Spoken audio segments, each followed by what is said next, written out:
Changing a country isn't easy, but change is inevitable.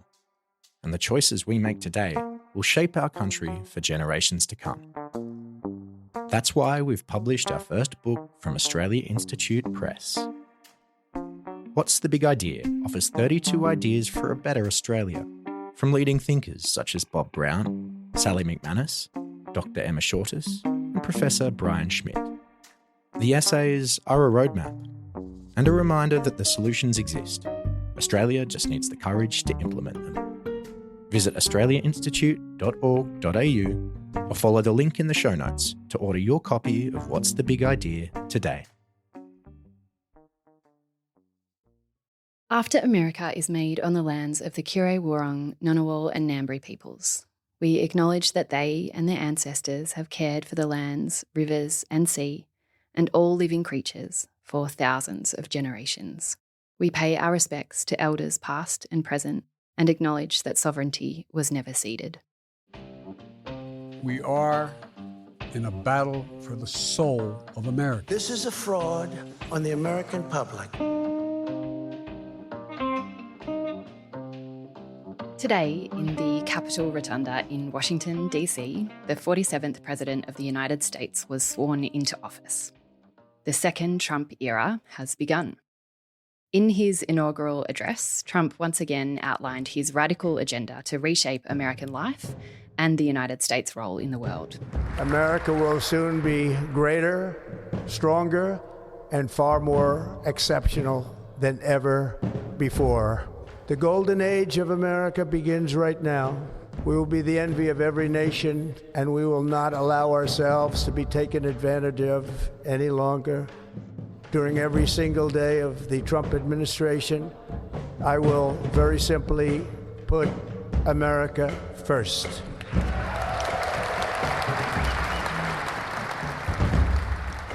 The speech itself focused on the same things Trump has been relentlessly focused on for years now: immigration, fossil fuels, revenge and retribution, and an aggressive America First nationalism. A nationalism that is quite quickly morphing into naked imperialism. While the speech itself was, I think, unremarkable, it was a standard Trump effort, it does mark the beginning of a second administration that will be radically different from the first. And to discuss just how different it might be and why that matters to us, I'm so pleased to welcome back our brilliant friend, Allan Behm. Allan is Special Advisor in International Affairs here at the Australia Institute. Good morning, Allan. It's been a long one. I assume you've been up for a while. Good morning, Emma. Yes, it has been long and the day will get longer. It's going to keep dragging on, I think. Allan, my first question, of course, is what you made of the events today and Trump's second inaugural speech. Well, Emma, I'm a once upon a time musician. So the first thing I made of it is I really did enjoy the musical introductions to the ceremony in the Rotunda. The band played beautifully. And it's a sort of funny way of getting into Trump's speech, because for me, the highlight was outside the speech itself. As you said, the speech was unremarkable with respect to its content. We've heard all of that stuff before. But I thought as a speech by a second-time president at his inauguration, it was a brilliant example of retail politics because it played directly to his base, his political base, said nothing of substance, but drove right to the prejudices of most of the people who voted him in. And they are prejudices because they're built around irrational things. They're built around feelings, but that's what he's brilliant at exploiting, how people feel. So he began his speech with his own victimisation, offering himself as a kind of example of America, which is also a victim. And so the president and the nation are both victims. And of course, most of the voters feel as though they're victims too. They feel alienated. And then I think the other thing that the speech was really brilliant at was picking up that sense of anger that is alive and well in America at the moment. You can see it in almost every part of the American media, in American behaviours, so that victimisation and anger, two extremely powerful emotions, drove right through the substance, such as it was, of that speech. And for that reason, I think we should pay very, very great attention to it, because in that speech, Trump is telling the world what he's going to do, and what he's going to do is really tough.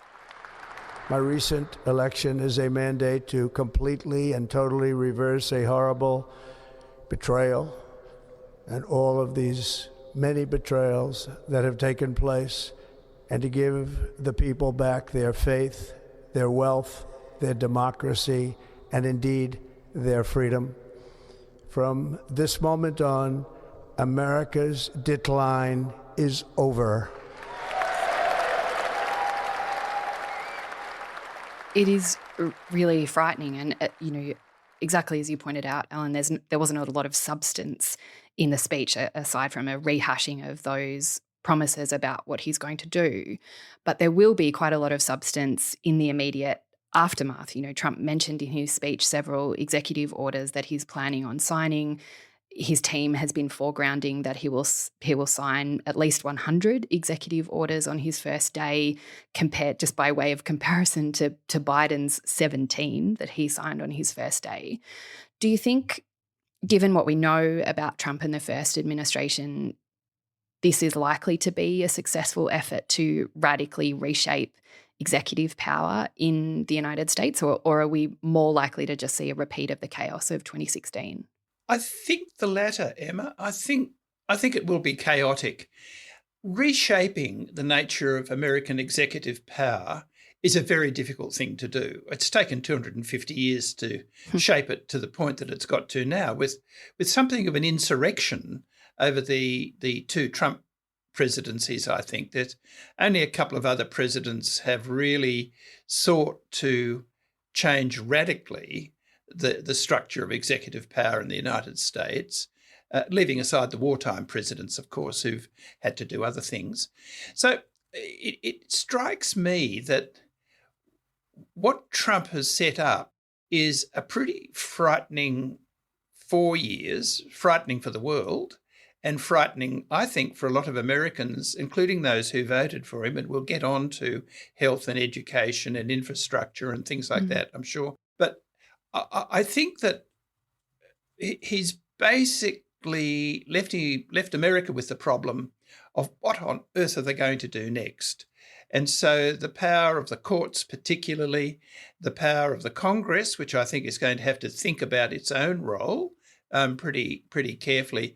These things, I think, will cause a lot of Americans on both sides of the political divide to think most carefully about the way in which the United States will administer itself into the future, and what and how the powers of the presidency itself might less be limited than focused on the way in which the United States needs to operate. So I think he'll leave challenges. He'll do a lot to make his own presidency easier and, shall we say, very, very effective in what he's seeking to do. But whether it shapes the long-term United States way of doing business, I think it won't. I think that's a really interesting analysis, Allan, because, so much of their maybe fear-mongering is too strong a word, but, there is a lot of fear about what Trump will do to the institutions of American democracy. You mentioned the role of Congress in particular there, and in the immediate analysis of Trump's speech in the Rotunda, a lot of people have picked up that the tech bros, Elon Musk and Zuckerberg, were placed in front of members of Congress and, in fact, in front of a number of Trump's nominees for cabinet. Do you think is too much being made of that? I don't think so. This is Trump signalling. And he's really good at it, as we were talking about earlier. He's a brilliant retail politician, never to be underestimated.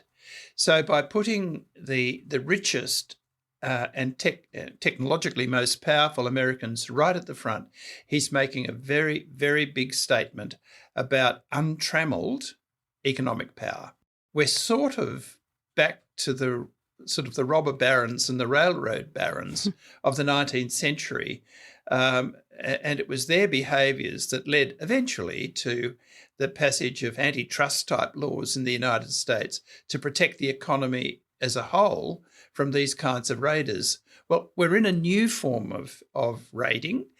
We don't have very much legislation domestically or internationally about how we handle these new forms of the economy, whether it's cryptocurrencies or AI, an internet which has unlimited reach and minimum controls. These are very, very big issues, and they're shaping the whole way our societies operate. So I think Trump has said, well, my friends, the 4 or 5 of them, they're here and they're up front, and they're going to be the people who give my administration its character. Mm. And that's not the only thing about the 19th century that he's reviving either, is it, Allan? You mentioned this idea of American power, and one of the things that Trump promised in this speech again was to reclaim the Panama Canal for the United States and effectively to revive this kind of almost 19th century or even earlier vision of American imperialism. That is, or it seems at least, new, I think, for Trump. What's he playing at with that? I found that part of his speech a bit hard to relate to what I think is an inherent isolationism in Trump's own personal approach to international relations. But before I get into the big question you've asked, I just want to make one very small point. One of the things about that speech, which I'd have to say Trump delivered faultlessly. I mean, there was not an or an R or anything. He knew how to read the auto cue, and he delivered it with considerable authority. It was a very well-written speech. I've been a speechwriter, and I would have loved to have thought I could have written a speech as powerful as that. I might have hoped I'd have a different content to it. But nonetheless, I think that speech tells us that behind Trump, there are some very powerful minds. And those minds, I don't think are manipulating Trump. I don't think it's as crude as that. But I think that they do echo Trump with much more intellectual discipline than Trump is likely to put out himself. So the return to the Monroe Doctrine, which I think is sort of what Trump is doing. He hasn't called it that, but it feels like the Monroe Doctrine, particularly statements about how nice it would be to have Greenland and how we will call the Gulf of Mexico the Gulf of America and take back the Panama Canal. And by the way, if there's anything else that we think we might need, we've already got Hawaii. We got that 150 years ago. But if there's anything else we might need, we might have to go after that too. That's sort of implied in the way in which that speech unfolded. So in one sense, it's a return to the past.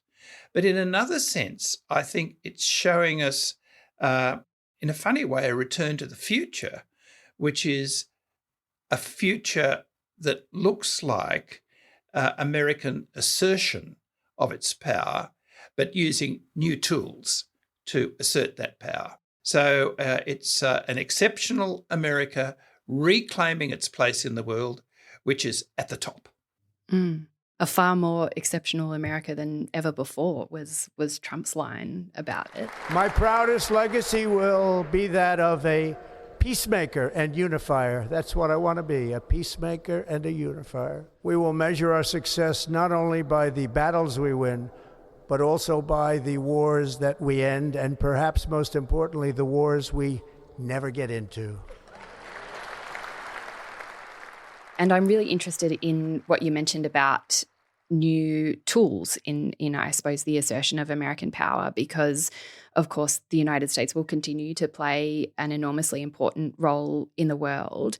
And if we turn, I guess, if we move outside of the Western Hemisphere that we were just talking about, one of the places where it will continue to play a critical role is in the Middle East. And of course, the Biden administration has, or Biden himself has left office having negotiated a ceasefire deal with Israel.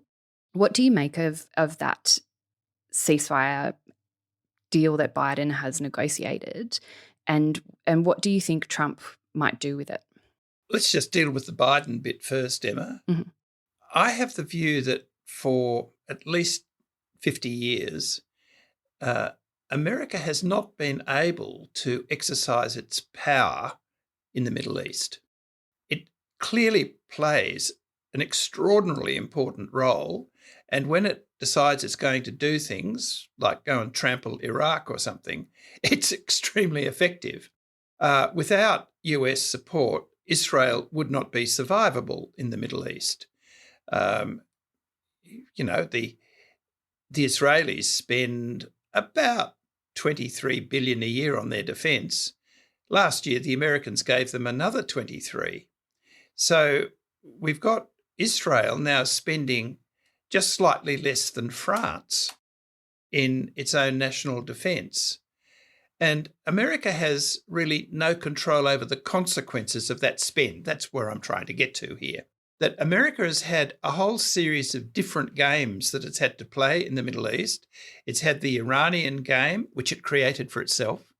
It's had the Israel game, which it also created. It's deeply implicated in the way in which Syria both started and has finished. It's wanted to see Russia off the scene, but Russia has seen itself off the scene for the time being. But the moment the distraction of Ukraine goes away, Russia will be back again. It has to be because of the Black Sea. It's not been able to manage a satisfactory relationship with Egypt. In all of those circumstances, the United States has been deeply distracted by all of the rest of the players, and for that reason has not enjoyed the kind of power that it's been able to exercise in, say, Europe and in many other parts of the world. So it's looked a bit impotent. It's necessary, but not powerful. And that's the idea I'm trying to get across. And Biden inherited that legacy. So he's delivered a ceasefire, which is extraordinarily fragile, and it's built around quite different objectives on the part of Hamas on the one hand and Israel on the other. Israel wants the hostages back. That's what it wants. And Hamas simply wants to settle down, regroup, and make sure the population gets some food. Now, those things, they don't converge. And for that reason, I think the moment the hostages are handed over, Israel is very, very likely, on almost any pretext, to go back after Hamas and start bombing again. And so President Trump will be in a position to blame Biden for the failure of the ceasefire. And I feel at this point that is the most likely outcome for the moment. I don't think the ceasefire will hold. And if and when it doesn't hold, then we'll have a big divergence in American Middle East policy, disowning one president's approach and creating a new one, which I think will be built around bluster. I think you're right. I mean, as we know, much of most perhaps of what Trump does is built around bluster. But I think it will also, what will be critical is how the power dynamics within the Trump administration play out. And when it comes to the question of the Middle East and Israel, you know, how the Iran hawks manage their power. Do you think that Trump might be derailed in his foreign policy by those ideological conflicts that will inevitably happen inside the administration? I don't think he will, Emma, because those ideological conflicts happen all the time in every administration. I mean, even in a place as effectively marginal to the questions of the Middle East as Australia is, we have the same sorts of contests that go on within the government of the day and also within the opposition. People sensitive to one side, sensitive to the other, the whole issue of what happens in certain electorates because of the voting structures, which are ethnic and religious structures. All of these things play out in all societies. What I think we're not going to see in the Trump administration is the use of diplomacy. I think that that for all of the capabilities that Marco Rubio might have, I don't think that the Secretary of State is going to be such a huge player. He will play second or third fiddle to the president on everything that matters. And I also don't think that the US military is going to play such a huge role, though it is always the instrument of often first, but certainly of last resort. I think all of those guys sitting at the front of the crowd in the Capitol give us an indication of how Trump is going to play virtually all parts of his foreign policy. And that's, I think, going to be the use of economic tools, economic power, and significant economic disruption, tariffs in particular. I will immediately begin the overhaul of our trade system to protect American workers and families. Instead of taxing our citizens to enrich other countries, we will tariff and tax foreign countries to enrich our citizens. Allan, I'm really glad that you brought up the tariffs because, of course, they have significant implications for Australia and the rest of the world. But I think it's really important to understand how they fit or maybe don't fit into Trump's vision for the world and for America's role in the world. Because the way that I see it is that Trump does have a vision for American power, but he doesn't have a strategy. Is that how you would see it? Look, I think that's true. I mean, having a strategy is actually very difficult. And I think one of the big global problems we have at the moment is a group of global leaders who are bereft of strategy at all. They have neither strategy nor an imagination of how the world might look. But I think what we're seeing at the moment, and this I think is going to be difficult for the Trump administration to deal with, is a significant diversion between the geoeconomics of the world and the geostrategic positioning of countries as they deal with each other. Most of our mindsets are built around power defined largely by the military, which is why people spend so much on it. But I think the force that we're going to see inevitably at play here, particularly between the United States and China, will be the force of competing economies, not competing militaries. The application of tariffs by the United States will have knock-on effects which are very powerful. We're feeling them already in Australia because the value of our dollar has gone down substantially over the last 6 months as the prospect of tariffs is taken into account by money traders. And the US dollar has gone up because that looks as though it'll play well for the US economy, at least initially, but for most other economies, it won't play well. And that's a preoccupation already, as we know, on the part of the foreign minister who's in Washington and the prime minister and what he said just this morning. So I think that diversion between geoeconomics and geostrategy is something which will be difficult for the current administration to deal with. The people sitting at the front at the Capitol, they've got a clear agenda, and that is to make themselves and possibly America extremely rich on the back of economic tools, economic technologies that they control and that are deeply American controlled. Geostrategic issues when it comes to how you balance the other powers of the state, I think they'll find that tricky. And so for those sorts of reasons, I think we'll get to the end of the Trump administration partly wondering what the hell has gone on, but looking at a world where perhaps it will be time to tidy up a few things globally, particularly around how we do trade. You know, we've got the WTO, but it's been disempowered. We will see tariffs sort of attempting to control the Chinese economy, and I would expect that China will respond in the way in which it always does. It will hunker down and it will survive. And it will only reinforce, I think, some of the more negative tendencies that operate in Chinese policy. So from a strategic point of view, it's not a sensible thing to do. But I think that's what will happen. And they're the issues, I think, that should worry us who work in the international security domain. Hunker down and survive sounds like pretty good advice to me, or at least it must be pretty tempting to follow it. Of course, Allan, you mentioned Australia. You mentioned that the Australian Foreign Minister, Penny Wong, was there at the Trump inauguration, and there has been, of course, unsurprisingly, a lot of focus on that, a lot of focus on Marco Rubio's ostensibly positive comments about AUKUS during his confirmation hearings.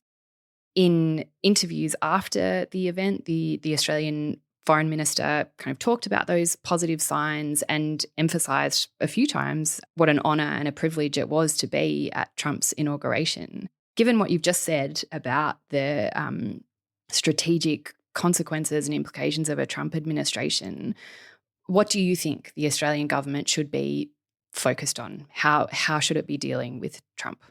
Look, I've got really only 2 points to make on this, Emma. The first is that a country like Australia has really no option but to deal constructively as it can with all or any US administration. So, irrespective of what any of us might think about Trump's style and how unusual it is to have a convicted felon as President of the United States, you've got to set that to one side, because the reality is that that's what we're dealing with. So I don't think that barking and calling him out would be a sensible thing at all. I think you've just got to manoeuvre as best you can in circumstances that you might like to avoid, but you can't, because we are a substantial power in the world. You know, we're around about the 10th, 11th, 12th biggest economy, depending on the day. That's substantial. So we've got a lot at stake. So that's my first point, is we have no option but to deal with Trump as he is and the United States as it is. But the second point I've got is this. We're a long way from the United States. We live in the part of the world which I think will drive the economic hopes of the globe. We've got emerging economies like Indonesia, Vietnam, Thailand, the Philippines, that in part are riding on the back of China's enormous expansion, but equally they're riding on the back of realising their own potential, and that's the world in which we currently live. And so for us, we need to be really, really deeply invested in regional diplomacy.